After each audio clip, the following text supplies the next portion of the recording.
What you say, fellas? What, about almost 9 o'clock.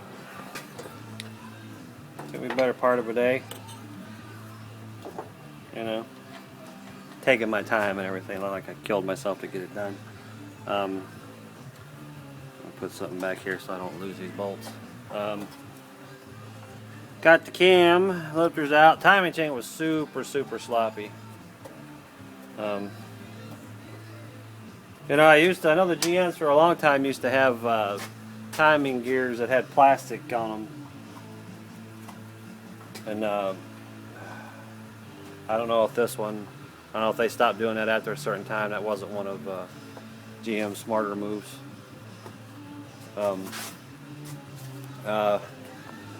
This gear has it says GM on it. I don't know if it was a replacement that had GM printed on it or what it was, but the chain itself was super sloppy, which could maybe account for some of the sluggishness and everything.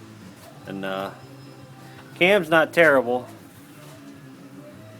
A few spots here and there a little bit flatter than others. It's, you know, it doesn't look like it's horrible, but I think it was enough to cause the issue. But either way, like I said, if I'm doing the timing chain gears, it wasn't that much more to go for. You know, go ahead and put another cam in it, and I'm putting a little bit of a higher cam in it and everything. Maybe give it a little bit more pep. But you run to hear some crazy shit. You notice I ain't got the cam out yet. Better than that. That's it? Yeah, there you go. Notice it's still sticking in the engine. See that member right there? Which is a part of this whole front radiator support, core support and all that shit. This cam comes out and hits that and I can't get it the rest of the way out. It gets to the very last bearing surface and stops, and I can't get it past that. So one thing you do, I guess, is take this core support thing off so you get it out of there. That's not going to happen. So what we're going to do is we're going to cut that bitch. We're going to cut it, bend it out of the way, get the cam out, do my thing, put it back together, and then throw a little weld on her to tie her all back together. Maybe even put a little piece of metal in there to, you know, help support it or whatever. But you don't see it, it's completely hidden. But I'd have thought with this truck, you know, these long ass front ends of these trucks, it wouldn't have been a problem. At first I kind of figured, I tried getting it out with the AC condenser in there, you know, and I just thought maybe it might have enough room, but it didn't. I figured, but I kind of figured I'd probably have to end up taking that out. I got that out and I'm pulling it out, and I can see the closer I got to that front piece there, I'm like, oh shit, this cam's not going to come out of here. It gets right to the very end. It gets past the distributor gear, past the gear, it gets right to that end thing and won't go any further. I thought about maybe taking a hammer and whacking it a few times. Maybe I might do that and see if I can't just tap it back, and then you know, it's totally hidden, so it's not like, you know, even if it ends up looking kind of ugly, it won't, you know. But I'll probably just cut it. I'm thinking just cut it and I'll bend them. It's a real thin metal. Because I know one damn thing for sure, I'm not going to tear all this freaking core support off to get that out. That for sure.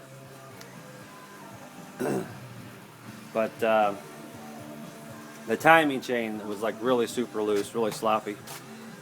And some of the lifters had a little bit of a mushroom to them, a little bit. You know, like I say, I don't know if this engine's been replaced or built or whatever, but it's got 190,000 on it, so you know. That's where we're at there. The magic of Hollywood. There you have it. Almost completely disassembled of what I needed to do, except for that damn cam. But anyways,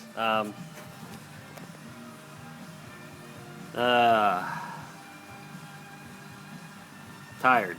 Anyways, okay, well, I think we'll cut her off for now and clean up and go in the house.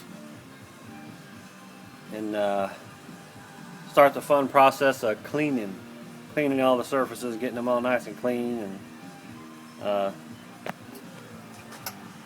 then start reassembling stuff. Got a few odds and ends to pick up tomorrow. I'm gonna do the rear main on it since I got the pan. I went ahead and dropped the oil pan, but I'll do the oil pan and do the rear main seal, put the cam and everything back in it, and we'll go from there. So, you know, the cam itself might not necessarily need to be changed, but I'm going to go ahead and, like I say, put a little bit higher, more high performance cam in it, but the gears were pretty sloppy. And I tell you, I'd never had a harder time getting the balancer off, the harmonic balancer. I've never had that hard of a time. This somebody came off so freaking hard. It actually kind of bent my puller. It bent the rod on the puller because I was cranking on it, and I'm lucky it hadn't screwed up any threads in the crank. It kind of gouged up the piece that goes up into the end of the crankshaft. But I got it off of there. But anyways, all right, we'll make some more and as we go along. See ya.